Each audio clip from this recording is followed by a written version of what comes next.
All right. Well, good afternoon, ladies and gentlemen, and welcome to today's webinar presentation with AIA Florida and JC Code and Construction Consultants. First thing out of the gate here, credits across the board, as Wendy mentioned, for health, safety, and welfare. And as Wendy mentioned, my name is John Farinelli from JC Code and Construction Consultants, and I will be your instructor for this course. Now, what we're going to do here today, folks, is we are going to take a deep dive into the existing building code volume, 8th edition, with a concentration on construction in special flood hazard areas. So we'll start right out of the gate here with some definitions that are important when we talk about the existing building code and construction in flood hazard areas. Addition, an extension or increase in floor area, number of stories, or height of a building structure. Alteration, any construction or renovation to an existing structure other than a repair or addition. Alterations are classified as levels 1, 2, and 3. And you know how it works with the English language sometimes, as far as the semantics go. Oh, I'm not really doing an alteration. I'm updating. I'm freshening. Well, a rose by any other name under the existing building code would be an alteration. The only time the code differentiates between a level of alteration is when you're doing a, quote, repair, and we will look at that pretty strongly, or an addition, as you saw the definition of an addition. Now, we did have a change in the 8th edition of the code as far as the definition of a change of occupancy. This is an important definition because when you change the occupancy of a building, in some cases, it can open up the door to alterations to the building that in some cases were never intended by the property owner. Change of occupancy. Any of the following shall be considered as a change of occupancy where the current Florida Building Code building requires a greater degree of accessibility, structural strength, fire protection, means of egress, safety, ventilation, or sanitation than is existing in the current building or structure. 1, a change of occupancy classification of the building or structure. 2, any change in the purpose of or change in the level of activity within a building or structure. And number 3, a change of use. Well, number 1's pretty much a piece of cake there. I changed the occupancy of a building from a B to an M, or an M to an A. It's going from one group to another group. And of course, that in and of itself can, in some cases, open the door to renovations, alterations that the code will require. Number 2, any change in the purpose of or a change in the level of activity within a building or structure.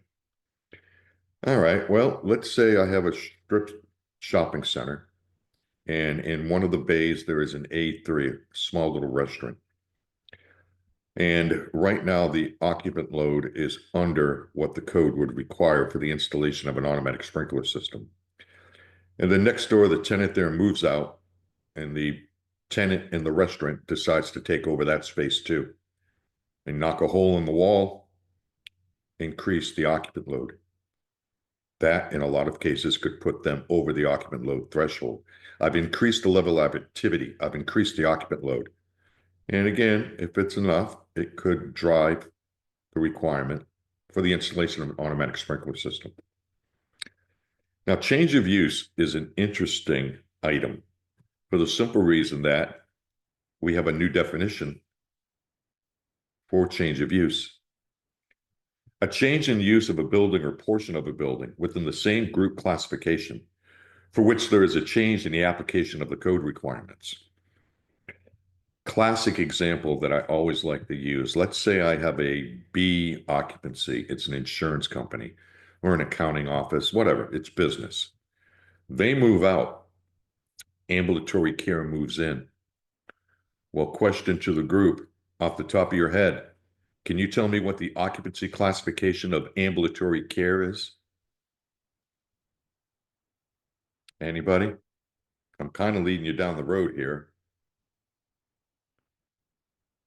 All right, well, ambulatory care is classified as a Group B, the same as the insurance company or the accounting office.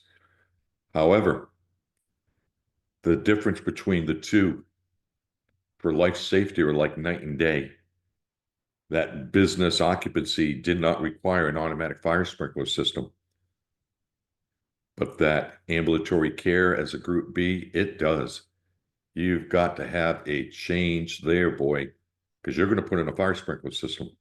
And depending on the size, if that ambulatory care facility goes over a certain square footage, you're going to have to divide it up into smoke compartments. So even though they are both Group A buildings, the differences between the life safety provisions are like night and day. So that is a classic example of the change of use.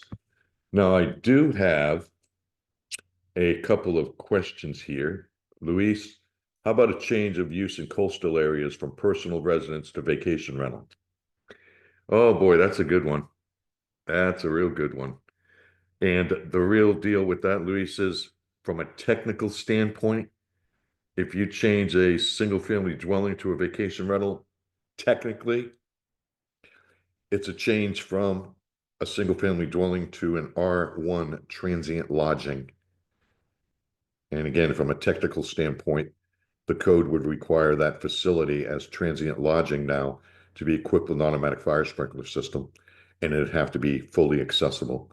But most jurisdictions aren't really up for that kind of a battle. So it's kind of a sleeping dog. All right, and Seth, NFPA makes a distinction, not the FBC. Well, again, we generally go by the code first out of the gate, and then we have to take a look at anything that NFPA 1 or NFPA 101 as shown in the Florida Fire Prevention Code, if there's anything more restrictive. Anything more restrictive. And John's making a comment here, John Foster, about the rest of the entire structure. In a lot of cases, yeah, there could be some updates required to that. And from Tom, if you renovate the exterior wall of an existing metal building by adding IFAS insulation and make some of the parrots taller. Well, hold that thought for a bit, Tom, because there's a new provision. It's not included in here, but I encourage you to take a look at the existing building code volume and take a look because there were some changes made there to when you renovate, alter, repair, install new exterior siding. All right. And let's see, Meryl's saying there's a little bit of an echo. I'm not sure what's going on with that. All right. Next up, we have a definition for dry flood proofing. A combination of design modifications that results in a building or structure, including the attendant utilities and equipment and sanitary facilities, being watertight with walls substantially impermeable to the passage of water, and with structural components having the capacity to resist loads as identified in ASCE 7. Now let's talk about that for a second. First off, out of the gate here, the definition of dry flood proofing is not in the existing building code volume or the residential code. It is only in the building code volume. But the reason why I include it here is because when we're talking about buildings that are in special flood hazard areas, there's a big difference between what you can do with a residential building versus a commercial building. A residential building or the residential portions of a mixed use building must be elevated as the code requires. But when it comes to a commercial building, in lieu of elevating it, you can dry flood proof it. And dry flood proofing is dealt with exclusively in ASCE 24, flood resistant design and construction. And remember that you must have signed and sealed drawings from a design professional for dry flood proofing. And another thing to keep in mind, if you have a pre-firm commercial building, you may bring it into compliance by dry floodproofing. Absolutely. All right. Next up is the definition of an existing building. A building erected prior to the date of adoption of the appropriate code, or one for which a legal building permit has been issued. But we also have a definition of an existing structure. A structure erected prior to the date of adoption of the appropriate code, or one for which a legal building permit has been issued. The reason why we have two different definitions like this is there are structures that are exempt from permitting under the code. Take, for example, an agricultural building. It's pretty much exempt under the code. However, if that agricultural building is going to be constructed in a special flood hazard area, it still has to comply with the code requirements for construction in a special flood hazard area. The authority having jurisdiction, they won't review it for a building permit, but they will review it for a development permit. Because you always have to keep in mind too, that when we talk about construction in special flood hazard areas, not only do we have the code to worry about, but you have the local flood damage prevention ordinance, which could possibly have more restrictive provisions in it. And if you want to take it another step further and put that building or structure seaward of the coastal construction control line, now you've got some more issues to deal with. Section 3109 in the building code volume. And we're not even get started with the DEP, Department of Environmental Protection. All right. Flood hazard area is also a defined term. The greater of the following two areas: one, the area within a floodplain subject to a 1% or greater chance of flooding in any year. Two, the area designated as a flood hazard area on a community's flood hazard map or otherwise legally designated. Let's talk about that last phrase there, or otherwise legally designated. Let's say, for argument's sake, that a community has their flood map, and in one area of the community, it is shown on the map as Zone X, which means it's not in a special flood hazard area. And then we have a flood event, and that Zone X area, which has never flooded before, gets flooded. Well, the jurisdiction has the authority through their flood damage prevention ordinance to now designate that area as a special flood hazard area, even though it's not shown on the map. It happens occasionally. You know, in the last hurricane we had here in South Florida, actually, excuse me, Southwest Florida, Hurricane Helene, there was areas down in St. Petersburg area that had never flooded before that flooded. So it does happen. Rehabilitation. Any work as described by the categories of work defined herein, undertaken in an existing building. And that's what I had mentioned earlier, that you pretty much call it what you want, okay? But it's going to end up being a level of alteration, a repair, or an addition. And speaking of repairs, the restoration, reconstruction, or renewal of any part of an existing building for the purpose of its maintenance or to correct damage. And that's the key, ladies and gentlemen, when we talk about repairs.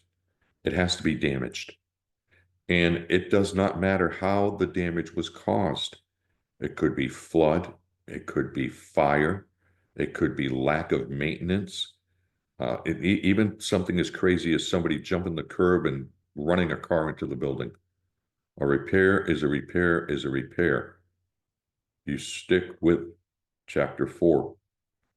And for the most part, when you're performing a repair to a building, you can pretty much put it back the way it was. Yep. You always have to keep in mind that the intent of the existing building code volume is to allow us to continue to use our existing building stock without bringing it up to current code every time you do something to it. And I'm sure some of you remember the old wives' tale, for lack of a better word, that, well, if you do repairs or renovation or anything to more than 50% of the building area, you have to bring the whole building up to current code. Well, that's not true. It's never been true. The code only talks about a 50% deal every occasional item, like when you perform a level 2 alteration to more than 50% of the building area. Well, in that case, it goes to a level 3 alteration. But then we also talk about substantial improvement. But that's based on cost, 50% of the cost. And Tom is making a comment here that jurisdictions often add additional elevation overrides, increasing the elevation required. And that is true, Tom. You know, the code right now in the residential code, it says that the elevation minimum has to be base flood elevation plus a foot. And then when you look in the building code volume, it references ASCE 24. And ASCE 24 requires elevation based on the risk category of the building. But you are correct. A lot of jurisdictions, in order to get those community rating system points to try and lower flood insurance cost, they'll put a freeboard requirement into their ordinance. Yeah, 1 foot, 2 foot, whatever they want. Because again, that's something about your local flood damage prevention ordinance. You can pretty much put anything in there that you want, as long as it does not conflict with the code or weaken the code. Thank you for that, Tom. That's a good point. All right. Substantial damage. For the purpose of determining compliance with the flood provisions of this code, damage of any origin sustained by a structure whereby the cost of restoring the structure to its before damaged condition would equal or exceed 50% of the market value of the structure before the damage occurred. And this definition only applies when determining compliance with flood damage prevention. Now, something else to keep in mind here, okay? The term substantial damage is used in the definition of substantial improvement. Now, substantial damage is a special case of substantial improvement. And if the cost of restoring damage equals or exceeds 50% of the market value of the structure, then compliance of the existing building is required. It automatically becomes a substantial improvement. Okay? And it's important to note that a substantial damage determination is to be made regardless of what causes the damage again. Buildings have sustained damage due to flood, fire, wind, deterioration, you name it. You name it. So that said, take a look at the definition of substantial improvement. For the purpose of determining compliance with the flood provisions of this code, any repair, alteration, addition, or improvement of a building or structure, the cost of which equals or exceeds 50% of the market value of the structure before the improvement or repair is started. If the structure has sustained substantial damage, any repairs are considered substantial improvement regardless of the actual repair work performed. Now, before we go to the two items that don't count towards a substantial improvement determination, a couple of things to talk about here. When we talk about the value of the structure, and it's only the structure, never the land, it can be determined from the local property appraiser's office or an independent property appraisal. But what's also important to note about that is because property values can fluctuate wildly. If somebody shows you a appraisal from 3 years ago, I think we would all agree that that's probably not accurate. So a lot of jurisdictions will put it in their flood damage prevention ordinance that the determination of substantial improvement value has to be dated within 6 months of the permit application. All right. And Jeff's making a comment. We have run into a requirement by building departments to have a certified appraisal. Well, some jurisdictions do that, Jeff. They can do that. As long as it's in their flood damage prevention ordinance, they can do that. but they just can't arbitrarily require you to do it and not everybody else. It has to be applied consistently. And that's why I say it really should be in their flood damage prevention ordinance. All right, now to continue with this section, the term substantial improvement does not, however, include either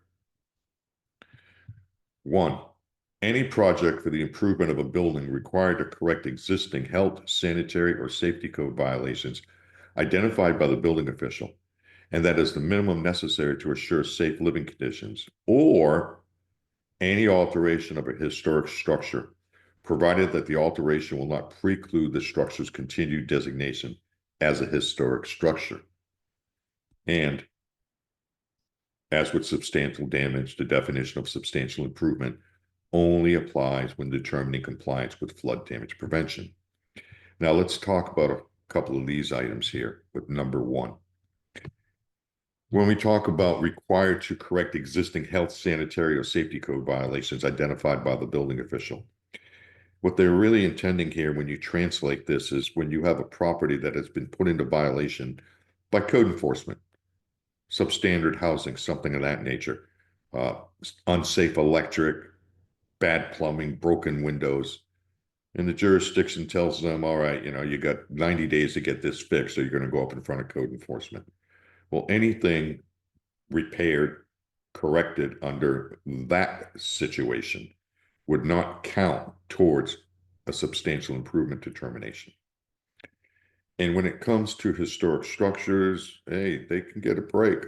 Historic structures are important to us from an architectural standpoint, a societal standpoint, but it's always recommended that if you have a historic structure, have the drawings reviewed by the organization that is giving it its historic structure, and get something in writing from them that they've reviewed the work and that it will not preclude the structure's continued designation as historic. And Jeff is making another comment here. The property appraiser typically lowballs value. Well, you have to remember, Jeff, that the property appraiser will appraise it two ways. They'll appraise it as assessed value and market value. And John, Martin County once requested that you add in the architectural services fees as part of the value of the substantial improvement. Well, we're going to talk about that a little bit, John, because when we talk about the value of substantial improvement, not everything is included. And there's actually a document that we're going to look at, a reference standard from FEMA, the FEMA P758. And when we look at that, you'll be able to see exactly what is included and what isn't. And comment from Alejandro, is the value of a building pre-damage or after damage as is? Pre-damage, Alejandro. And let's see. Oh, I'm sorry, that was Laura. Alejandro, what happens when the flood map changes goes up after the project has been submitted for permit? Well, that depends on the jurisdiction. Let's say, for argument's sake, a jurisdiction has a base flood elevation of 4 feet, and you've submitted your permit. And then for whatever reason, the jurisdiction says, nah, we're changing it to 5 feet. Well, sorry, that horse has already left the barn. By code, by statute, we go by permit application date. Permit application date. There's nothing they can do about that. They can't retroactively tell you that they've increased it. And Jeff, so the building official should be invited out to provide the sanitary or safety violations early in the process. No. That's not really how it works, Jeff. That's not really how it works. Code enforcement is a totally different animal. Most jurisdictions, if they have a property maintenance code, it's code enforcement that deals with that. The building officials really got nothing to do with it. All right, now something else that we really need to talk about here is when we have this definition of substantial damage as it relates to flood. Do not confuse that definition with the definition of substantial structural damage, because there is a major difference between the two. Flood is flood, but when we talk about substantial structural damage, that's when we talk about damage that the lateral load capacity of any story in a horizontal direction has been reduced. Same thing here with vertical. Supports more than 30%, blah, blah, blah, blah, blah, reduce more than 20%. When you have a situation where you have structural damage, a design professional would be required to evaluate the building to see if it meets the parameters of this definition. Has that structural element, a column, a beam, whatever it is, has it been damaged to the point where its load carrying capacity has been reduced? If a design professional makes that determination, then you're going to have to replace that element. And when you do, it has to meet the loading requirements of the current code. And Ariel's asking, the market value is calculated after damage or as it was before? Before the damage, Ariel. And Andrea, it sounds as though Florida has no state historical building code, unlike California and Arizona, which she co-authored. Actually, Andrea, hold that thought too, because we do have sections in the existing building code that deal with historical buildings. There's a chapter in there, chapter 12. And also there is stuff on the state website that we're going to look at. Okay. So Florida does deal with historical buildings. All right. Good stuff, folks. Thank you so much. Now let's talk about making the determination for substantial improvement, substantial damage. The building code volume, the existing building code volume, and the residential code apply to substantial and damage improvements and repair of substantial damage. And it's a simple math calculation. To make the determination, permit applications must include the cost of improvement or cost to repair and the market value of the building. Cost of improvement or cost of repair, pre-damage condition, equal to or greater than 50%, and you have crossed that line. If it is determined that you are in a substantial improvement situation, the building must be brought into full compliance, but only for flood. Only for flood, based on the flood zone, the type of building. You may have to raise the foundation for the whole building. You may have to have breakaway walls in your enclosures. Anything that you do has to be flood damage resistant materials. Surface equipment may have to be elevated. That has to be looked at a case-by-case basis. Now, determining the cost. As I mentioned earlier, there is a tool, the Substantial Damage Estimator. Okay, FEMA P784. This comes out of your Substantial Improvement, Substantial Damage desk reference. And it is just a tool. It's all it is. It estimates. Does not take the code official out of the process. He or she must still make the determination. But a lot of code officials will use this because when you look through this document, it'll tell you what's included and what isn't. You know, are permit fees included, demolition, architectural services, exterior, driveways, pools, screen enclosures. That's all dealt with in the Substantial Damage Estimator. Now, we really don't have the time to really dig into this. It's really not part of this program. But I do recommend that you take a look at this document because it'll tell you exactly what's included and what isn't. All right, so that takes care of that. Oop, come back here. Next up, we're going to look at Chapter 3. And Jeff has a comment here. We have officials requiring any permitted work in the last 2 years be added to the calculation. Well, that's probably because, Jeff, the jurisdiction in their local flood damage prevention ordinance has a section in there that deals with cumulative substantial improvement. They track everything that's done to the building for a year, 2 years, 5 years. Some track over the life of the structure. That's why you're facing that. And Tom is saying we've been building 4 to 5 foot tall concrete walls around the base of the buildings during renovations and phasing flood panels at the doors. Yep, nothing wrong with that. Anything to protect the building is a good thing, Tom. All right. Chapter 3, provisions for all compliance methods. Now, before we go there, remember that under the existing building code, you basically have three methods to demonstrate compliance: the prescriptive method, the work area method, and the performance-based method. If what you're doing to the building is contained in Chapter 3, it does not matter what method you use, you have to comply. Now, before we go there and take a look at the actual section, Luis is asking if a house in a substantial improvement is also located on a velocity zone, are they required to raise and provide piles in addition to breakaway walls? Uh, if you're in a coastal high hazard area, okay, and it's in pre-firm, there's a lot going on there, Luis, so it's really difficult to say yes to this, that, and everything else.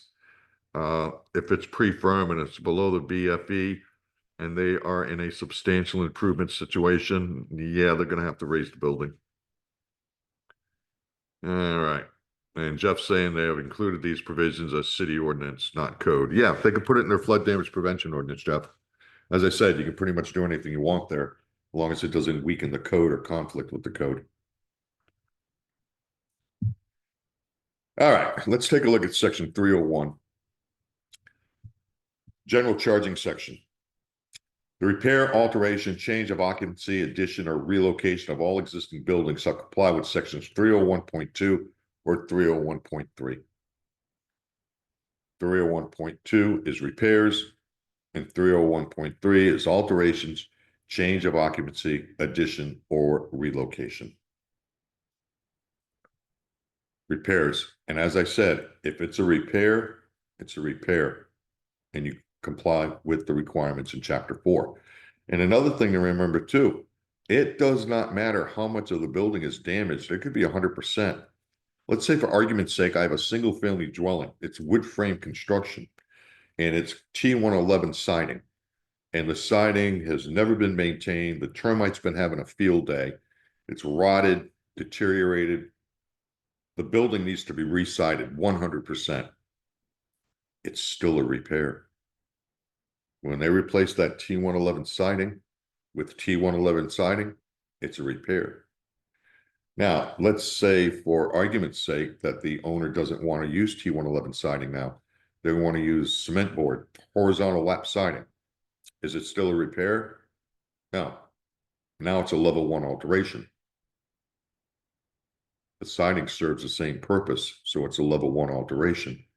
And that's just as a major indicator that there's really not that big a difference between a repair and a level 1 alteration. And Luis is asking, yes, they will have to raise the building, but will they be required to provide drilled piles? I have no idea. That would depend on the geotechnical reports, the design professional for the structure, and so on and so forth. A lot going on there, Luis. There's no way I can answer that.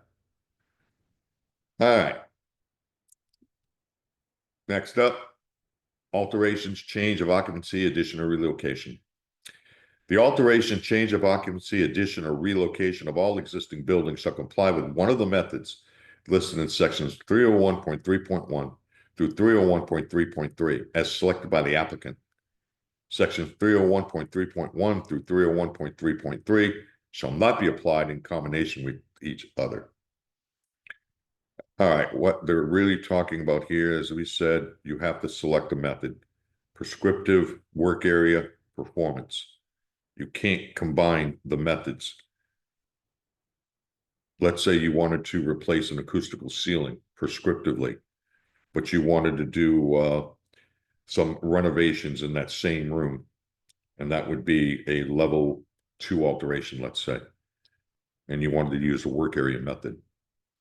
Well, you couldn't get a permit issued for all that work. You would have to separate the permits out, one for the ceiling prescriptively and one for the alterations under the work area method. Now, there is an exception. Subject to the approval of the code official, alterations complying with the laws in existence at the time the building or the affected portion of the building was built shall be considered in compliance with the provisions of this code. New structural members added as part of the alteration shall comply with the Florida Building Code building. This exception does not apply to alterations that constitute substantial improvement in flood hazard areas that comply with section 503.2, 701.3, or 1302.6. This exception shall not apply to the structural provisions of Chapter 5 or to the structural provisions of section 707, 807, and 907. Interesting section here. Let's say you have a building that was constructed under the 1994 Standard Building Code. With the permission of the code official, you could use that code to do work on this existing building, but not if you're in a flood hazard area under a substantial improvement condition. And the obvious reason for that is those old legacy codes didn't have any flood damage prevention provisions in them. All right. Here is your prescriptive compliance method, 301.3.1. Alterations, additions, and changes of occupancy complying with Chapter 5 of this code in buildings complying with the Florida Fire Prevention Code shall be considered in compliance with the provisions of this code.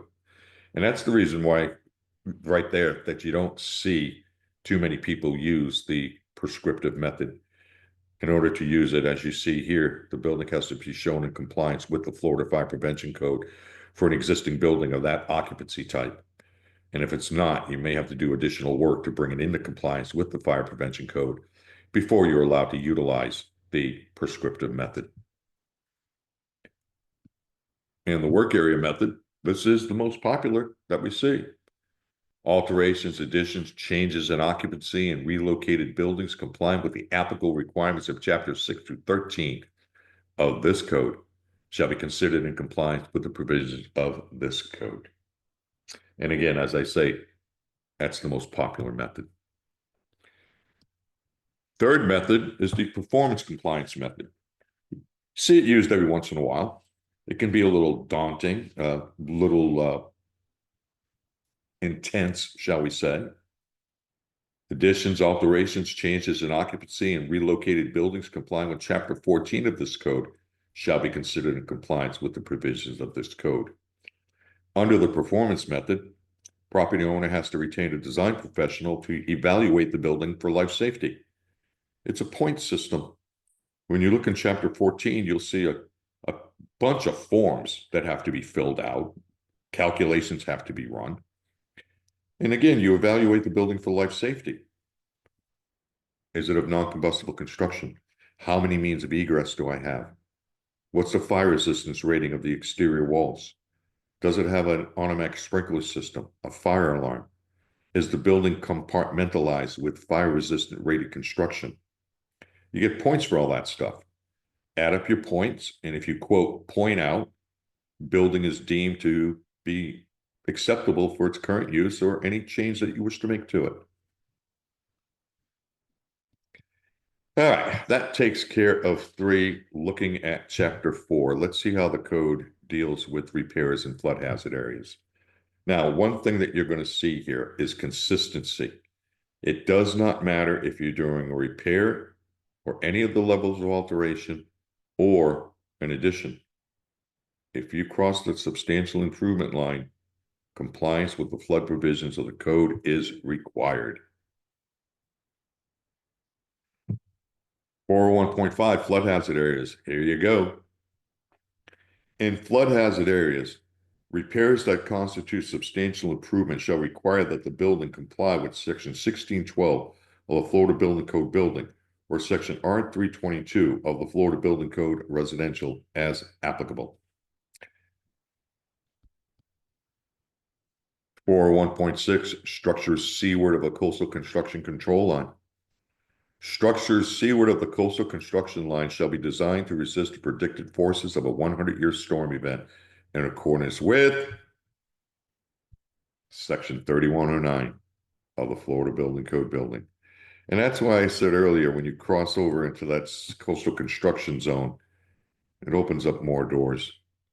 Now, this particular section is also in Chapter 6, classification of work under 601.3.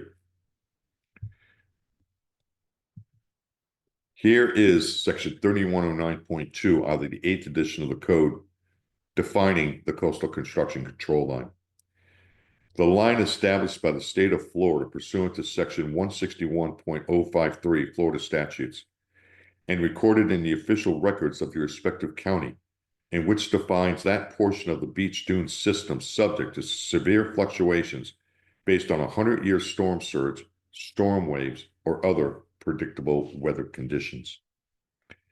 And this definition, it's not in the existing building code volume or the residential code volumes either, folks. It's only in the building code volume. And that coastal construction control line, it's reshot, I think, every 10 years or so. So let me ask you this, as a design professional,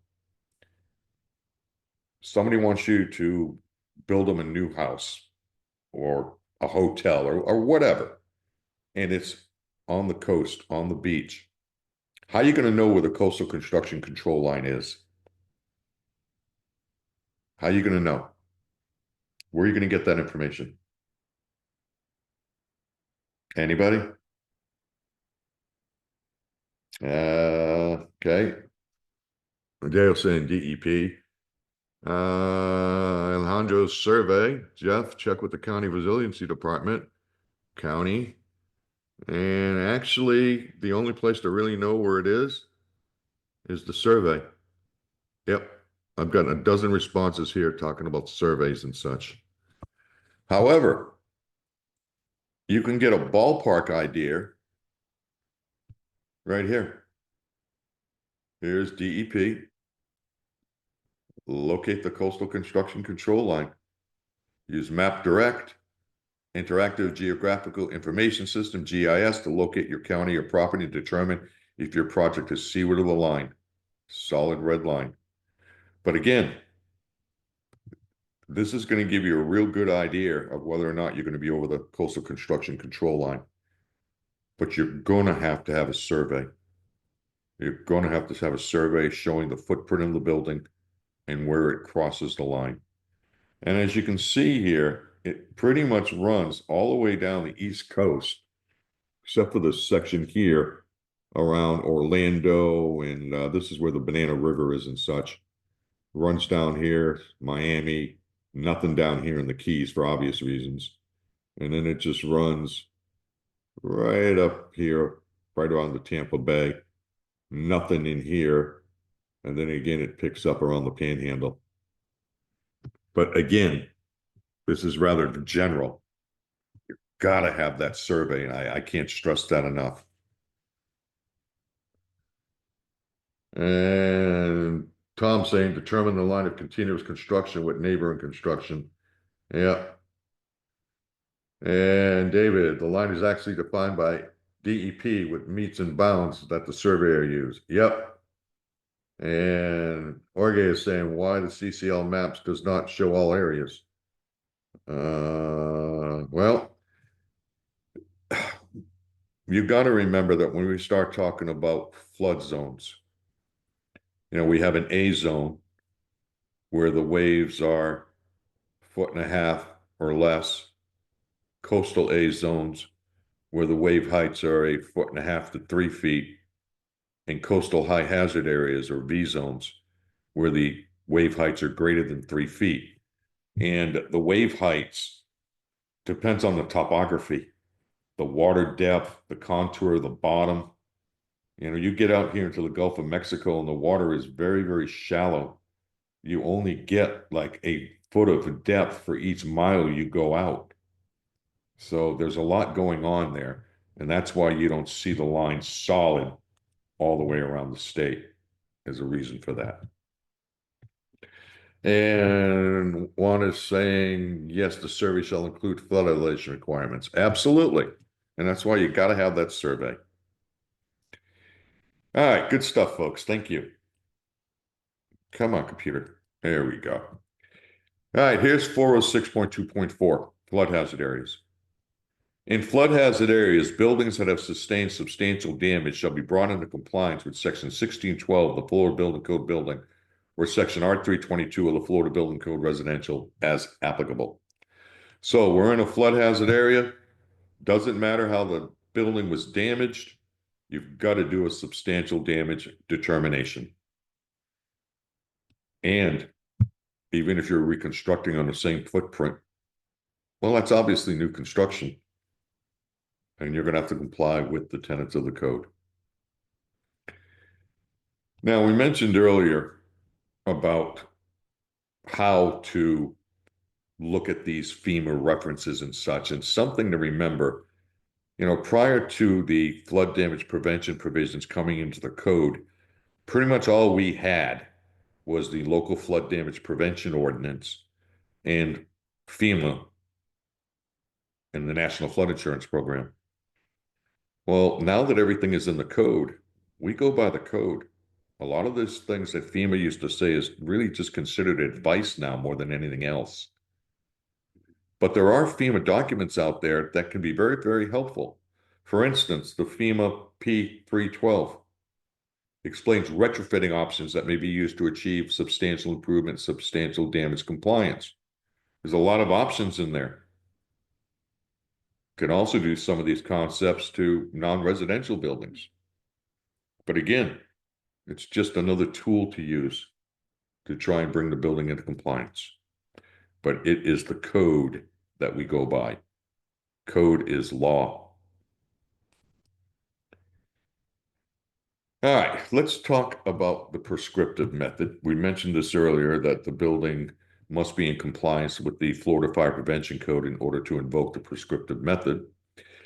And it is prescriptive in the sense that it provides specific directions on what must be performed in order to achieve compliance. Okay?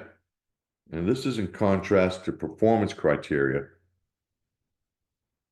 Well, think of the statement, doors and windows along the fire escape shall be protected with 3/4 hour opening protectives. Well, that's a prescriptive statement. It tells you exactly what you have to do. But contrast that with the statement, everyone must be able to exit the building safely. Well, that's a performance statement.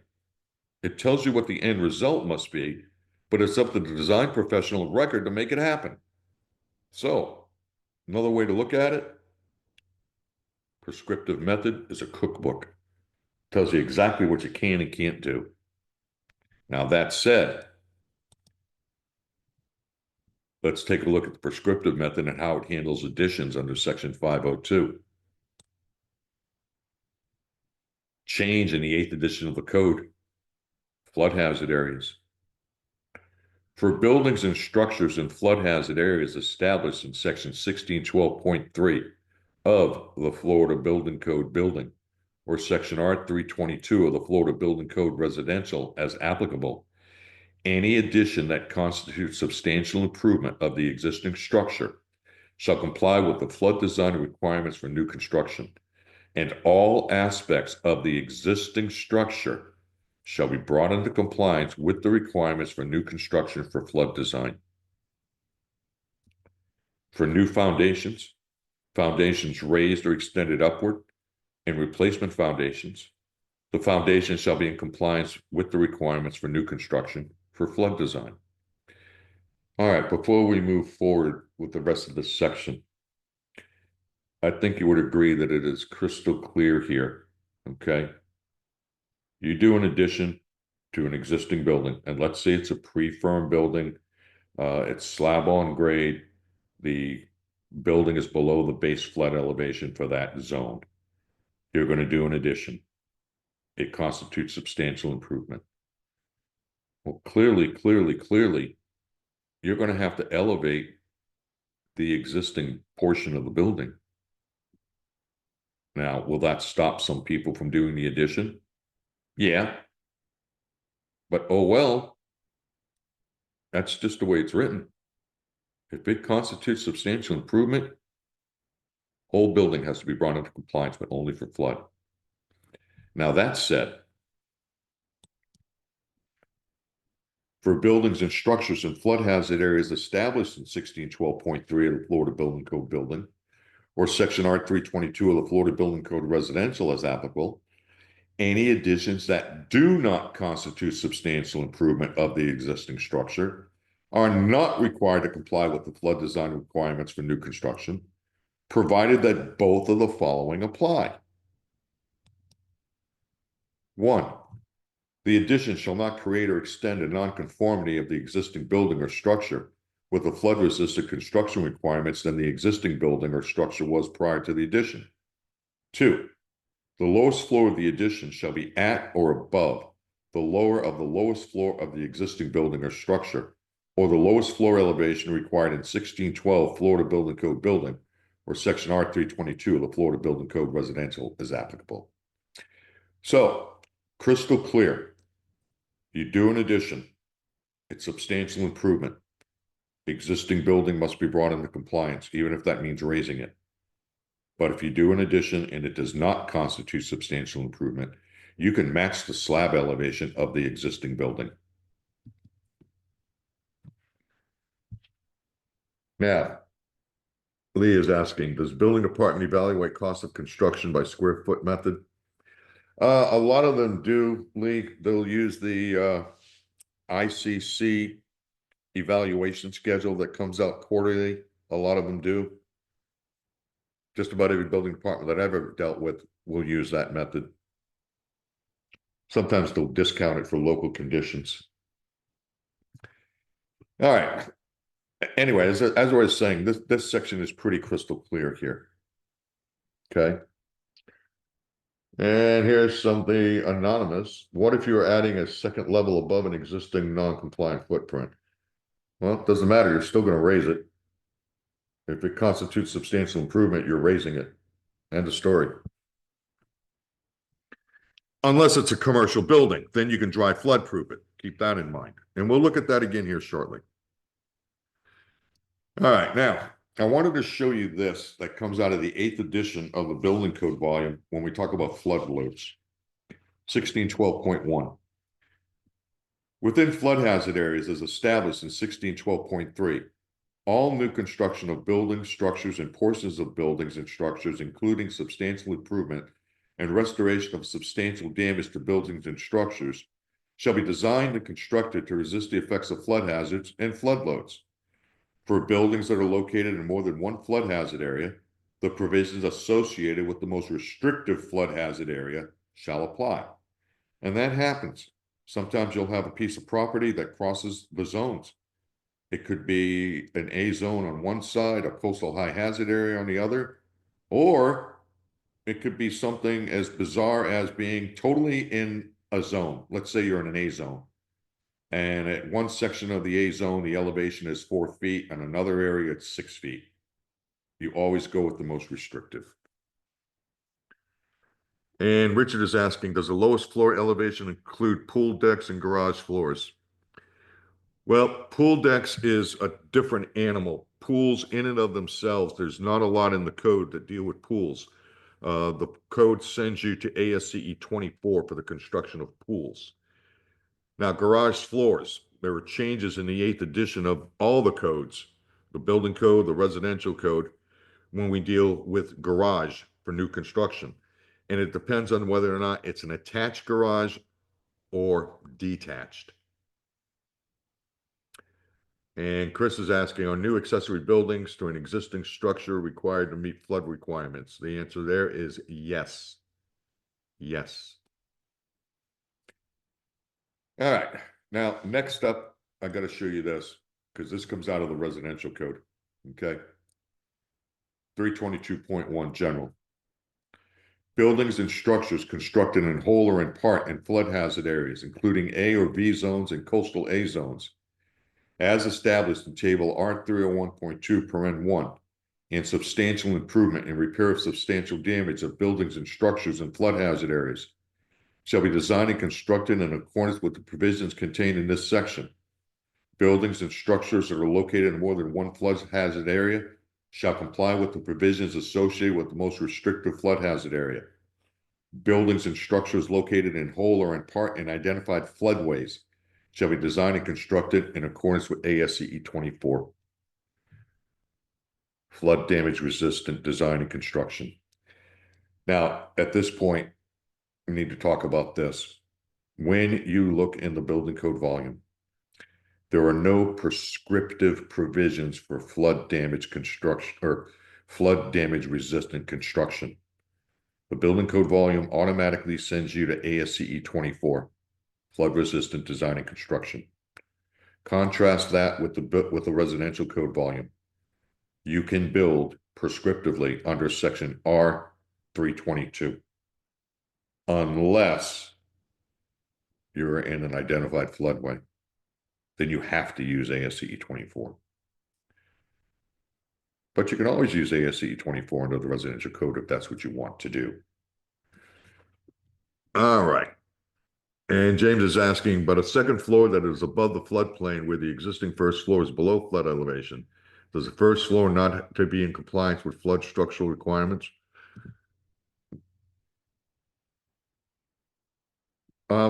No, James, I'm sorry, but if you've got a residential building and it is pre-firm, it is below the base flood elevation, and you go to do a second floor addition and it constitutes substantial improvement, you're going to raise the building. End of story. But if it's a commercial building and you want to do a second floor addition, you can dry flood proof the first floor. Okay? All right. Now, when we talk about ASCE 24, we are using the 2014 edition, just like we did in the 7th edition of the code. It is cited again by both the building code and the residential code. Gives you specific limitations, minimum requirements, expected performance for the design and construction of buildings and structures in flood hazard areas. It is not a restatement of all the NFIP regulations. It is limited to requirements pertaining to the design of buildings and structures. And John saying he could gut the lower floor. Well, if that's what you want to do, have at it. You can do that. Now, when we talk again about ASCE 24, some of the highlights, building performance. As I mentioned earlier, it talks about freeboard for the risk category, the occupancy category, the use of stability of fill. Can't use fill for structural support in the V zone. It deals with flood relief openings, the construction of stairs and ramps, coastal A zones. If you're in a coastal A, you have to treat it like a V zone, which means you have to elevate the structural members.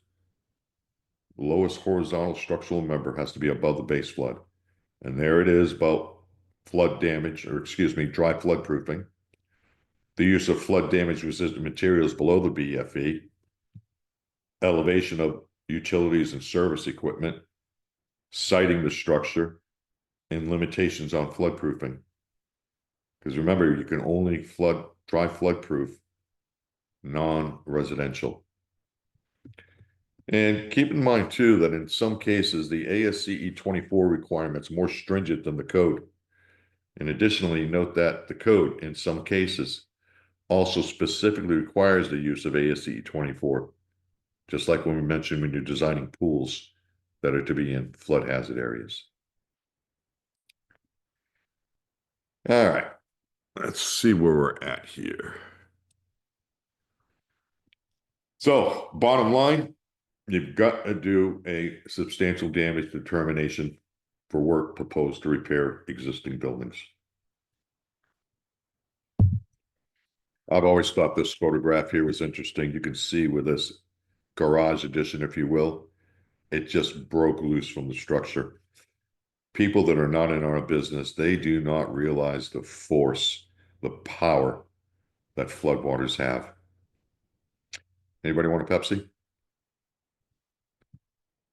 All right. So it doesn't matter if you're doing a lateral addition.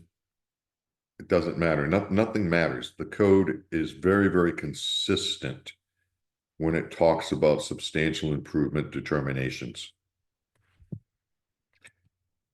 So, as we said, you're going to do a vertical addition. The original building was not floodproof when it was constructed. It is below the base flood elevation. I want to do that vertical addition. It is non-residential. I can dry floodproof it. But again, dry floodproofing is governed by ASCE 24, and you got to have signed and sealed drawings for it.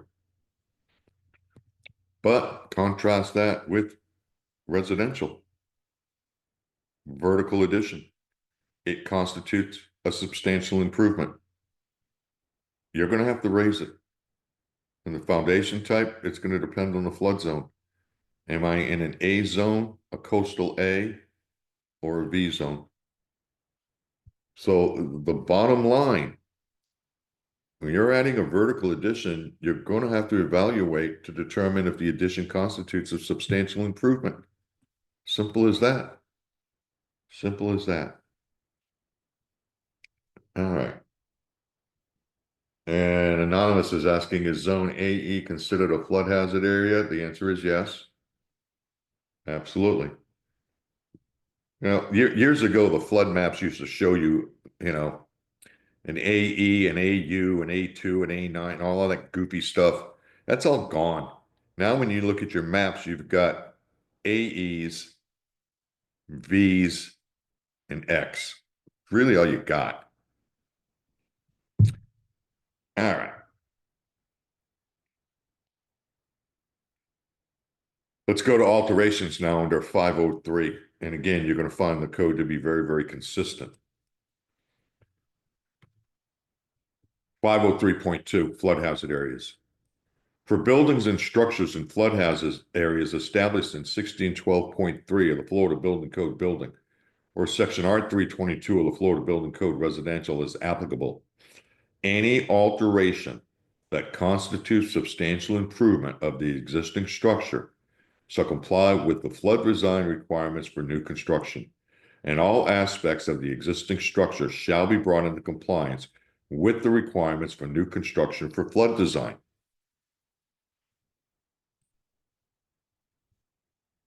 For buildings and structures in flood hazard areas established in 1612.3 of the Florida Building Code building, or section R322 of the Florida Building Code residential as applicable, any alterations that do not constitute substantial improvement of the existing structure are not required to comply with the flood design requirements for new construction.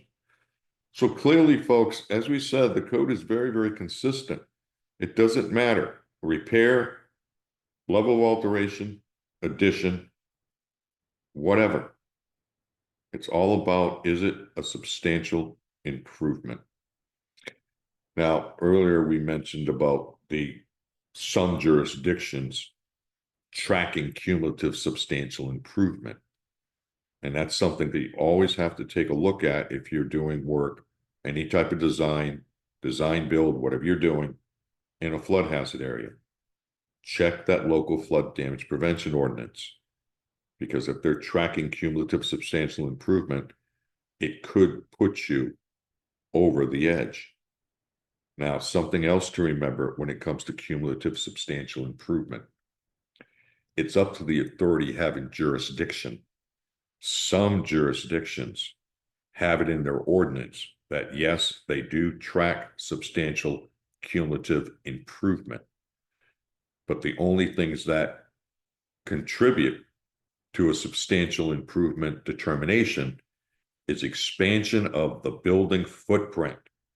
They don't count things like condensing unit replacement, water heater replacement, re-roofing, changing out the windows.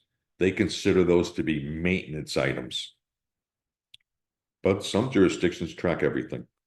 So just be aware of that. Be very, very careful. All right. So that said, doesn't matter what you're doing. Right now, we're doing an alteration. You've got to do a substantial improvement determination for work proposed to improve, renovate, or reoccupy a vacant building. And of course, rebuilding is always treated as new construction. Absolutely. So once again,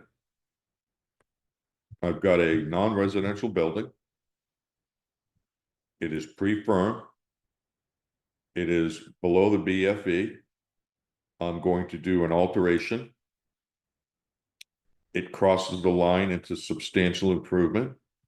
I can retrofit dry flood proofing, doors, window panels, floodproof to 1 foot above the BFE to qualify for post-firm insurance ratings.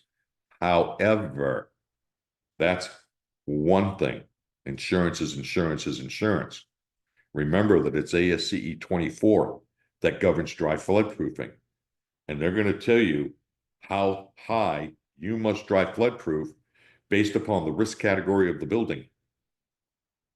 Now, obviously, if you've got a risk category 2 building, or a 3 or a 4, it's all going to be different. Risk category 2 is generally single family dwellings. So you're not even going to worry about that. But if it's a risk category 3 versus a category 4, it's going to be a big difference. And also remember that you cannot dry floodproof in a B zone, a coastal high hazard area. Can't do that. You can only do it in an A. So that takes care of your commercial buildings. But let's go again back to residential. It's pre-firm, it's below the BFE. I'm going to do a alteration. It crosses the line. It crosses the line. It's substantial improvement. You're going to elevate it. You're going to elevate it. Base flood plus a foot. And you're also going to have to put flood relief openings in this stem wall. Yep. All right. And Anna's asking, are you saying no floodproofing of residential allowed, or only if you are using for insurance purpose? Well, again, we're talking about doing an alteration, okay?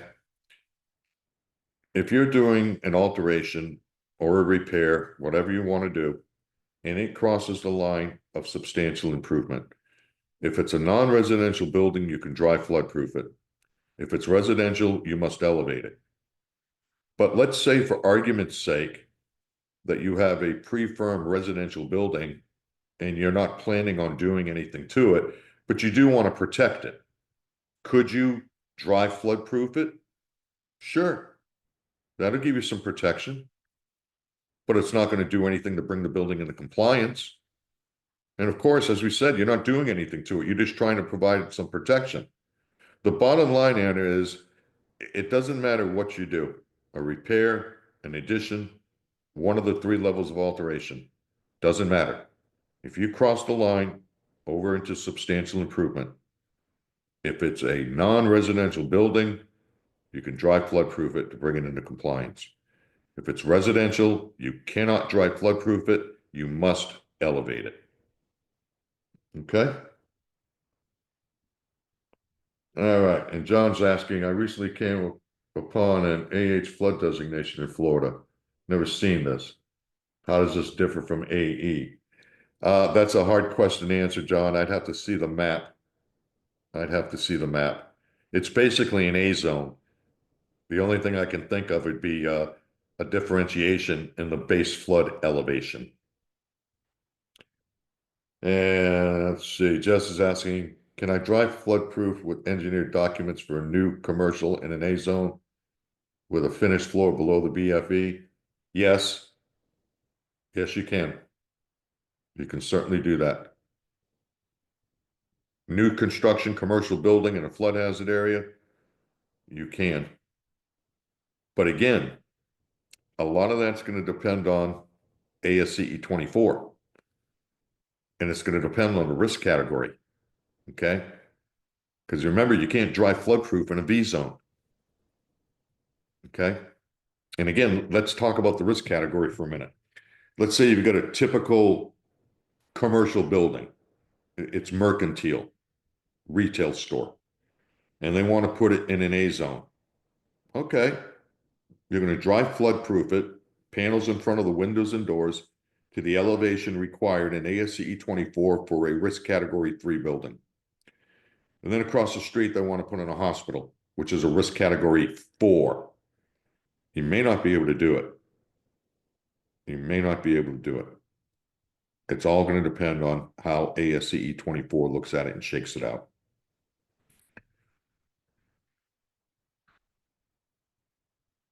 Let's see. Jeff is, how does the dry floodproofing affect commercial operation? Where is erection of door barriers required in this situation? Well, take a look at this. Here's a real good shot right here. You can see the tracks right here. And they take gasketed panels and slide them down into the tracks to stop the water from getting into the building. So anytime we talk about dry floodproofing, signed and sealed drawings required. But again, it's all about ASCE 24. And it's going to depend on the flood elevation. You have to dry floodproof to that particular elevation as dictated by ASCE 24. And Jeff is saying, so it effectively closes the facility. Well, yeah, absolutely. Because really, these are only going to be put in when you're under a hurricane warning or hurricane watch. Probably a good idea to get the hell out of there anyway. but that's just me. Yeah. Anyway. All right. Let's see what else we got here.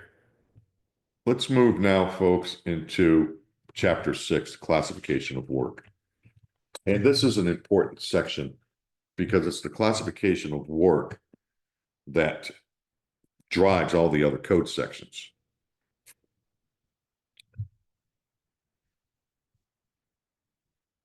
Here's 601. I mentioned this earlier about the C word of the Coastal Construction Control Line. Here's your reference to Section 3109 of Florida Building Code. Yep. And you got to remember all this Coastal Construction Control Line stuff. There's nothing like that in the international codes. It's all a Florida-specific amendment. All right, that takes care of 6. Not a lot going on there from a flood hazard standpoint. So what do you say we move now and go to alterations level 1? I think you know at this point what's coming. There was a revision in the 8th edition of the code. In flood hazard areas, alterations that constitute substantial improvement shall require that the building comply with Section 1612 of the Florida Building Code building or Section R322 of the Florida Building Code residential as applicable. 2, and this is where the new language came in. Replacement of exterior equipment and exterior appliances damaged by flood shall meet the requirements of Section 1612 of the Florida Building Code building or Section R322.1.6 of the Florida Building Code residential. And again, item number 2 there was added to the 8th edition of the code. Now, I think we should probably talk about this for a minute because in my mind, I think it's kind of problematic. I understand, and I'm sure you do too, clearly, the intent of the code. Before this was put in there, let's say you have a home, it's pre-firm, it's slab on grade, and it gets flood damage. The condensing unit was submerged, but the damage to the structure was not enough to trigger substantial improvement. So you could put that condensing unit right back where it was, slab on grade below the BFE. Well, now with this language in the code under number 2, it doesn't matter if it's a substantial improvement or not. That condensing unit gets submerged, it's out of here. The replacement is going to have to be elevated.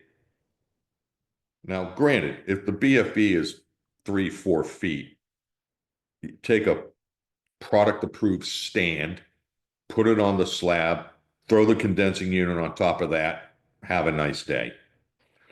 But what in areas where the BFE is 10, 12 feet and it's a single story house, where are you going to put the condensing unit? On the roof? Okay. Well, now you're talking about engineering, and now you've probably doubled, maybe even tripled the cost of installing that condensing unit. I don't know what the answer is there, folks, but I can guarantee you that a lot of people are just going to ignore this section and just put the condensing unit back where it was. I think it's problematic. So anyway. All right. Now I do have a question for you. Why will you not find anything in Chapter 8, Level 2 alterations, and Chapter 9, Level 3 alterations regarding compliance with Florida Building Code 1612 or Florida Building Code Residential R322 flood damage prevention? Why? Why is it only in Chapter 7? Anybody?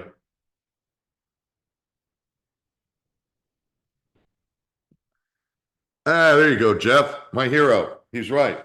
It's already in Level 1. Because you're going to remember our levels are cumulative. Thank you, Jeff. I appreciate that, sir. Level 1, you comply with Chapter 7. Level 2, you comply with 7 and 8. And Level 3, you comply with 7, 8, and 9. Jackpot. Thank you, Jeff. Excuse me. Let me get a little water here. All right, that's better. Also, this as a note, you will find nothing in Chapter 10, change of occupancy either for flood. It's not there. All right. Going to Chapter 11 now, additions. I think at this point you know what it's going to say. In addition to a building or structure shall comply with the Florida Building Code as adopted for new construction without requiring the existing building or structure to comply with any of the requirements of those codes or of these provisions except as required by this chapter. When addition impacts the existing building or structure, that portion shall comply with this code. Well, that's pretty much it in a nutshell. It's new construction. So the big thing you have to worry about in a flood hazard area is, does the addition constitute a substantial improvement? Now, here's another issue. It is not uncommon when folks want to do an addition that they want to renovate or remodel the existing portion of the structure at the same time. All of that has to be taken into account of whether or not you're crossing the line and in making a determination of substantial improvement. Now, can they separate the work out? Do the renovation of the interior existing building first and then follow that up with the addition?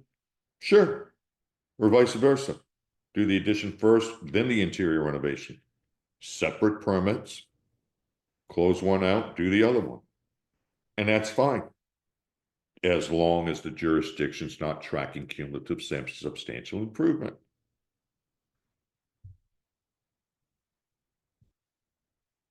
Here's 1103, structural compliance with the Florida Building Code. Additions to existing buildings or structures are new construction and shall comply with the Florida Building Code building. Well, pretty much in a nutshell, simple as that. Flood hazard areas. Additions and foundations in flood hazard areas shall comply with the following requirements. 1, for horizontal additions that are structurally interconnected to the existing building. 1.1. If the addition and all other proposed work, when combined, constitutes substantial improvement, the existing building and the addition shall comply with Section 1612 Florida Building Code building or Section R322 of the Florida Building Code residential as applicable. 1.2.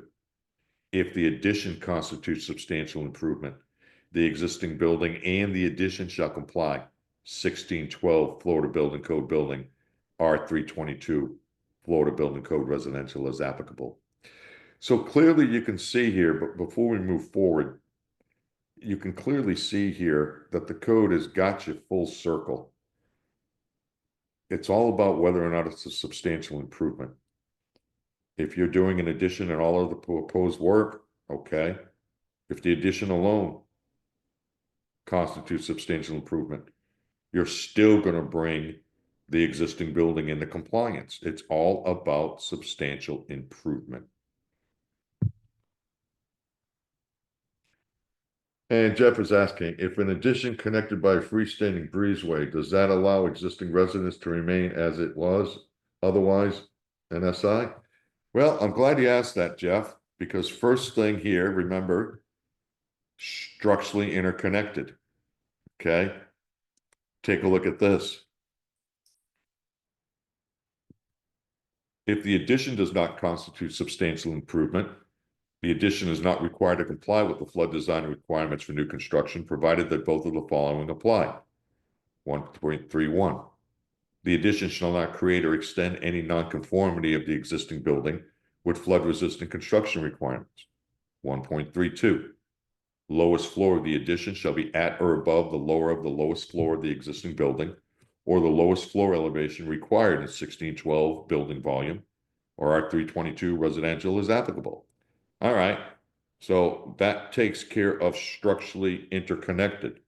If it's not a substantial improvement, you can pretty much match the slab elevation of the existing structure when you build the addition. Now, Jeff, here it is. This is what you're asking. For horizontal additions that are not structurally interconnected to the existing building. Well, I think you know what it's going to say. The addition shall comply with 1612 Florida Building Code building or section R322 of the Florida Building Code residential as applicable. 2.2. If the addition and all other proposed work, when combined, constitutes substantial improvement, the existing building and the addition shall comply.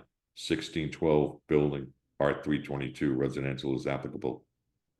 So if you're not structurally interconnected, the addition is pretty much considered standalone, and it must comply. It must comply as new construction. Okay. So let's say you have well, let's talk residential. The residential structure is pretty firm, slab on grade, or even if it's stem wall, doesn't matter. It's below the BFE. And you're going to do an addition that is not structurally interconnected. Well, the addition is considered new construction. You're going to have to elevate it to whatever the zone requires. But if they're doing other work to the existing portion and it constitutes substantial improvement, the existing building is going to come into compliance. Now, we're not done with this section because you know what it's going to say. Deals with vertical additions too. For vertical additions and all of the proposed work that, when combined, constitutes substantial improvement, the existing building shall comply. 1612 building 322 residential. For a new foundation, replacement foundation, or a foundation raised or extended in the vertical, the foundation shall comply. 1612 building R322 residential as applicable. So going back, let me deal with this here real quick because I have to ask Jeff. Does this work for you, Jeff? Is this clear? Does it make sense when you asked about not structurally interconnected? Okay, he's good with that. Great. All right. Now, let's go ahead and talk now about historic buildings, okay? Because earlier we said, they get a break as long as the organization that deemed it to be historic reviews the work and determines that whatever you're doing will not preclude its continued historic designation. And I know we had a question from a participant about whether or not the state had anything going on. So we're going to look at that. Now here's 1201, flood hazard areas. In flood hazard areas of all proposed work, including repairs, work required because of a change of occupancy, and alterations, constitutes substantial improvement, then the building shall comply with 1612 of the Florida Building Code building, or section R322 of the Florida Building Code residential as applicable. Okay, but look at the exception. if the program that designated the building as historic determines that it will continue to be a historic building after the proposed work is completed, then the proposed work is not considered to be a substantial improvement. Now let's stop right there for a second, okay? I think everybody would agree that just because a building is old, it's not historic. If that was the case, I'd be historic. But you got to remember, it has to be a bona fide, dyed-in-the-wool, true historic building. You know, you can't just have the zoning commission or the county commission or whatever wave a magic wand and say, I deem this building to be historic. It doesn't work that way. I think we all know that. So look at this next section. For the purposes of this exception, an historic building is one, individually listed in the National Register of Historic Places, or two, a contributing resource within the National Register of Historic Places listed district, or three, designated as historic property under an official municipal, county, special district, or state designation, law, ordinance, or resolution, either individually or as a contributing property in a district, provided the local program making the designation is approved by the Department of the Interior. Florida State Historic Preservation Officer maintains a list of approved local programs. And that's the key. Is it an approved local program? And then number 4, determined eligible by the Florida State Historic Preservation Officer for listing in the National Register of Historic Places, either individually or as a contributing property in a district. All right. And Jesse, let me see if I can make heads or tails of this. Is the following a true statement? Now, the residents can do an addition residential pre-firm building below the BFE that does an addition. Okay, we're going to retype it. It's incomplete. Okay. All right, now, this has been in the code going all the way back to the 2010 edition. Okay. Now, again, it is critical that it is a truly bona fide historic building. Okay. I'll give you an example. I had a jurisdiction that had a bunch of old Florida cracker fishing cottages that were in a particular area by the waterfront. They'd been there 100 years, obviously all pre-firm. Well, the jurisdiction bought that piece of property and they wanted to turn it from the cottages that were previously used for, rentals and stuff. They wanted to turn it into an art district where artists could do their thing, and then they could have festivals and flea markets and things of that nature.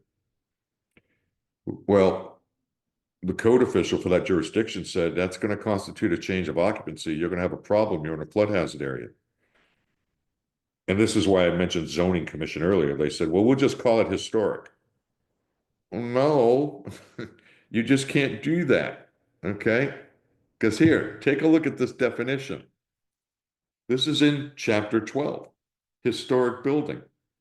For the purposes of this code and the reference documents, an historic building is defined as a building or structure that is, 1, individually listed in the National Register of Historic Places, or a contributing property in the National Register of Historic Places listed district, or designated as historic property under an official municipal, county, special district, or state designation, law, ordinance, or resolution, either individually or as a contributing property district, or determined eligible by the Florida State Historic Preservation Officer for listing in the National Register of Historic Places, either individually or as a contributing property in a district.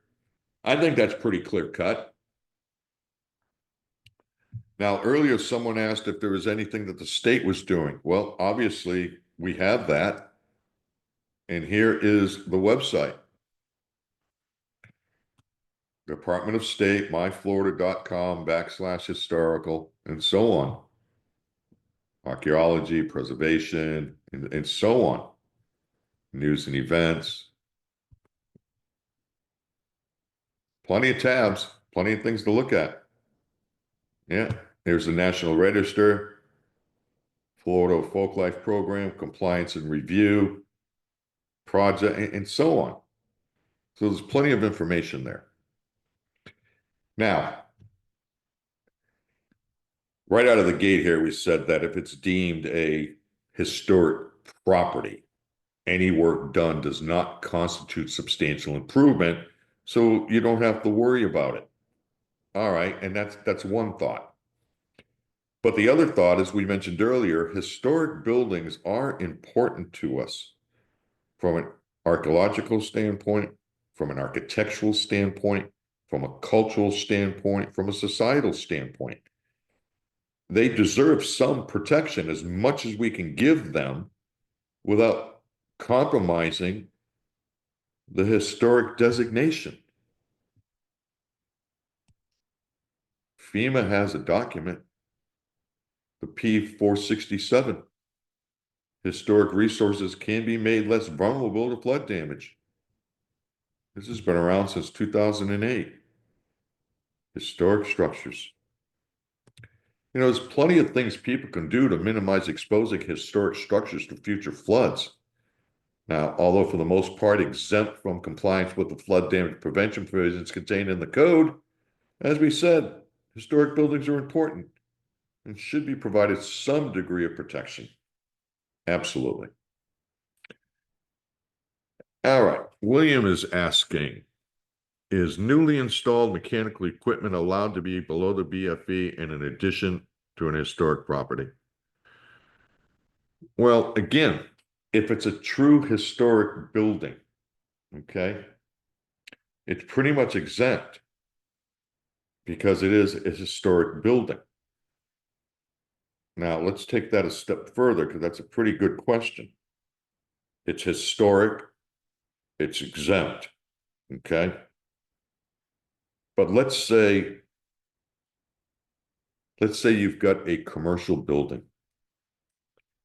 It is pre-firm. It's never had a backup emergency generator before.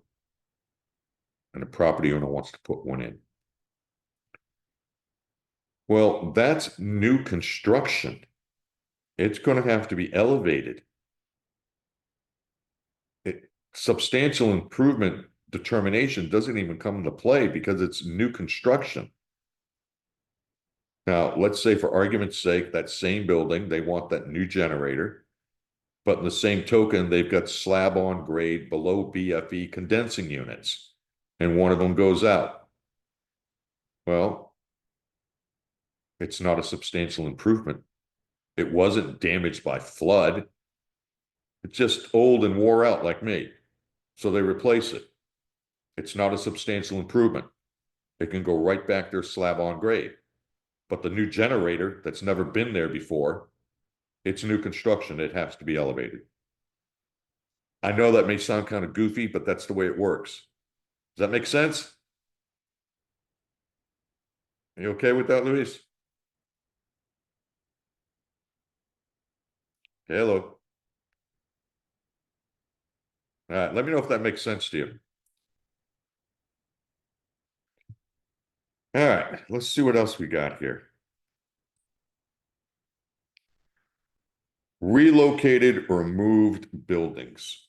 I think at this point, ladies and gentlemen, you know what's coming here. It's pretty straightforward. Here's section 1302.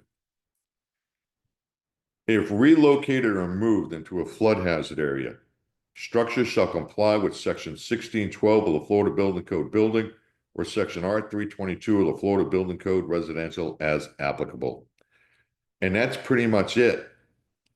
So if you have a building and let's say you're moving it closer to the coast, so now it's in a flood hazard area. Well, you're just going to have to comply whatever the elevation requirements is for the structure, for the attendant utilities, and it's either going to be done per the residential code, or if it's a non-residential building, it will be done per ASCE 24. Simple as that. And it doesn't matter if it's moving into an A zone or if it's moving into a coastal high hazard area or V zone. It's whatever that particular flood zone requires. Now, while we're on this subject, okay, after the last couple of hurricanes, Helene and Milton and such, I've spoken with a lot of code officials that have been having problems with mobile homes. Okay. And I know you guys and gals, architects, you don't do a lot with mobile homes, but I just want you to be aware of this. When we talk about elevating a structure in an A zone, the elevation is to the top of the finished floor. In a V zone, it's to the bottom of the lowest horizontal structural member. Same thing with the coastal A, bottom of the lowest horizontal structural member. But mobile homes are a different animal. First off, most jurisdictions in their flood damage prevention ordinance have a clause in there that says no mobile homes in coastal high hazard areas, V zones. Takes care of that. Well, what about mobile homes in Zone A? Do you elevate to the top of the floor? And the answer is no, because generally mobile homes have everything installed underneath: the air conditioning ducts, the plumbing, sanitary, the plumbing, potable water, electrical conduits, and so on. You have to elevate high enough to get all that stuff, especially the ductwork, to the base flood elevation, which under the residential code would be base flood plus a foot. So mobile homes are a little bit different animal. All right. Let's see what else we got here. Chapter 14, the performance compliance method. Let's see. Mr. Soto, are construction trailers required to comply with flood levels? And the answer to that, sir, is no. No. The only thing with construction trailers that we have to deal with there, and this is what most jurisdictions do, they require them to be tied down to meet the wind load. But it's obviously not a habitable structure. As long as it's tied down for the wind load, you really don't have to worry about a construction trailer. Now, that said, what if it's a trailer that's being used as a sales center for a developer? Well, now you're starting to talk about a different animal here. Okay, even though it may be in a flood hazard area, does it need to be elevated? Not necessarily, but it does have to be tied down to meet the wind load, and it has to be fully accessible. All right, and let's see. Ed, he wants to go back. Assuming the residents in the picture move to the high velocity hurricane zone, the windows and doors would also have to meet impact window requirements.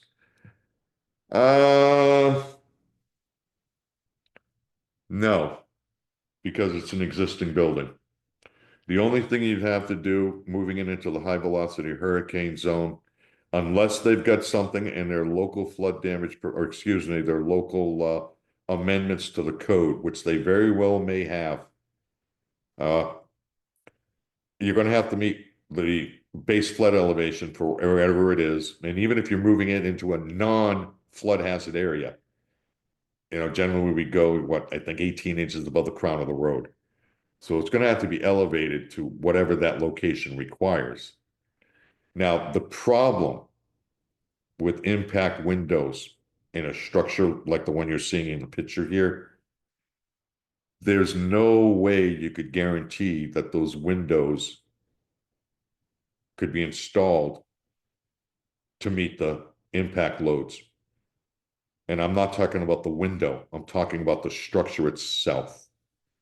The structure itself. So I would say no. Unless somebody could show me something in the high velocity hurricane zone provisions, I can't see where you can make them do it. I really, really don't. And again, I think it'd be an exercise of futility because the walls wouldn't take it. That would be like trying to put impact windows in a mobile home. It would not make any sense. Or putting impact windows and doors in a breakaway wall. It just doesn't make any sense. So again, unless somebody in the high velocity hurricane zone can show me something otherwise, I'm pretty much going to say no. I'm pretty much going to say no. Because remember, there's a clause in the code for both resident or both high velocity hurricane zone and non-high velocity hurricane zone, where if the structure is in a wind-borne debris region and doesn't have impact protection, you can replace up to 25% of all the glazed openings in a year without providing impact protection. And again, that's for both the high velocity and non-high velocity hurricane zones. So that's where I hang my hat. All right, let's see what else got here. If I remember right, yeah, we're going into chapter 14, the prescriptive, or excuse me, the performance compliance method. And I think as we wrap this up here for the day, folks, I think you know what's going to happen here. But look at the scope now, because there's something going on here too. The provisions of this chapter shall apply to the alteration, repair, addition, and change of occupancy of existing structures, including historic and moved structures as referenced in section 301.3.3. The provisions of this chapter are intended to maintain or increase the current degree of public safety, health, and general welfare in existing buildings, while permitting repair, alteration, addition, and change of occupancy, without requiring full compliance with the prescriptive method of Chapter 5 or the work area method of Chapters 6 through 13, except where compliance with other provisions of this code is specifically required in this chapter. All right, let's talk about this for a second, because this is some important language here where it talks about without requiring full compliance. Okay. Remember earlier I said when we talked about the performance method, it is pretty much a point system, and the building is evaluated for its life safety. And it's a situation where you fill out the forms, do the calculations, and if you achieve enough points for a building of that occupancy classification, you're good. All right, well, what happens if you run the calcs and you come up a few points short? And you look and say, okay, how many points do I get if I pop in another means of egress door? How many points do I get if I put in a manual fire alarm? Maybe doing one of those items or both of those items, whatever, would give you enough points and put you over the top. Well, that's all you'd have to do. You would not have to go with full compliance if you're doing a prescriptive method or the work area method. All you'd have to do is do what you needed to do to get you over the top. Now, of course, the way the code is written, acceptance for repairs, alterations, additions, and changes of occupancy to existing buildings that are evaluated in accordance with this section.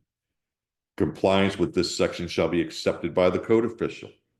All right, good with that. But let's say, for argument's sake, that when you do the compliance method here, or excuse me, the performance-based method, and you find that you still want to do some renovations or you need to do something to get you over the top. What if you're in a flood hazard area? Well, again, I think you know what it's going to say. In flood hazard areas, buildings that are evaluated in accordance with this section shall comply with 1612 building or R322 residential as applicable, if the work covered by this section constitutes substantial improvement. If the work covered by this section is a structurally connected horizontal addition that does not constitute substantial improvement, the addition is not required to comply with the flood design requirements for new construction, provided that the addition shall not create or extend any nonconformity of the existing building with the flood-resistant construction requirements. 2, the lowest floor of the addition shall be at or above the lower of the lowest floor of the existing building, or the lowest floor elevation required in 1612 Florida Building Code building, or Section R322 of the Florida Building Code residential is applicable. So that's one thing you got to say, folks. You got to give the code a little credit, and the tip of the hat is that they are consistent in the existing building code. It doesn't matter if it's a repair, an addition, or one of the 3 levels of alteration. If what you're doing constitutes substantial improvement, the existing portion and the new addition, if that's the case, has to be brought into full compliance with flood damage prevention. But if it's not, in the case of the addition, you can match the existing floor elevation, even though it's below the BFE. And of course, as we said,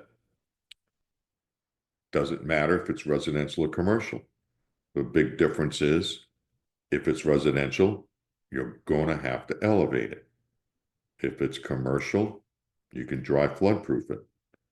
And again, as the gentleman asked and brought up that point, you're planning on designing a new building in a flood hazard area, and for whatever reason, they don't want to elevate it. Dry floodproof it. We're good. And Jorge is asking, can you give an example of extended nonconformity of an existing building with a flood-resistant construction? Oh boy. That is one new section that was added to the code that is extremely difficult to put your finger on. Because when you think about it, if you have a pre-firm building, it's non-conforming right out of the gate. So it's really difficult to even answer that question. Yeah, I've asked many code officials and many floodplain managers how they interpret that, and they all say the same thing. We don't know yet. So, and Jorge is saying, exactly. Yeah, I'm with you there, buddy. And Anonymous is asking, who determines substantial improvement? Well, as you saw, it is up to the code official for the authority having jurisdiction. That is who makes the determination. They gather the information from the applicant and make the determination. It's up to the building official to make that call. And of course, always remember too, that in a lot of jurisdictions, the building official is also the floodplain manager, but that's not always the case. In some jurisdictions, the floodplain manager is a different person and perhaps even in a different department. But it's always up to the code official. All right. Well, ladies and gentlemen, I think that is going to about do it for us today. We have come to the end of the presentation. I think we had a pretty good session here. Thought we had some pretty damn good questions. And Jesse's asking, when determining substantial improvement for a single tenant within a commercial retail center, is the evaluation performed on a tenant by tenant basis or by the shopping center as a whole? That would depend on the building, or excuse me, that would depend on how the local flood damage prevention ordinance is written. Most jurisdictions have solved this problem because it is a problem. You do it by the building. You do it by the building. Now, with a commercial building like that with multiple tenant spaces in it, all they're doing is renting, okay? So that makes it a lot easier to say it's got to be for the building. But what if you've got a row of townhouses that are all pre-firm? You have to do it by the building because you can't get one building portion, the one dwelling unit elevated. So it's always more advisable that when you have a commercial building like that with tenant spaces in it, obviously basing the substantial improvement determination is done by the building. But when you have a row of townhouses like that, jurisdiction better have something in their ordinance spelling that out specifically. Does that work, Jesse? Yes. Okay, excellent. All right. Well, I think that's going to about do it. Any more questions before I turn it back over to Wendy? And here we go. Here's Martin. If a multifamily flood damaged residential building is non-compliant other than the flood code compliance, does the building require to be compliant beyond the prevention requirement? No. When it comes to flood, Martin, and we talk about substantial improvement, the building is brought into compliance, but only with the flood damage prevention provisions of the code. Nothing else.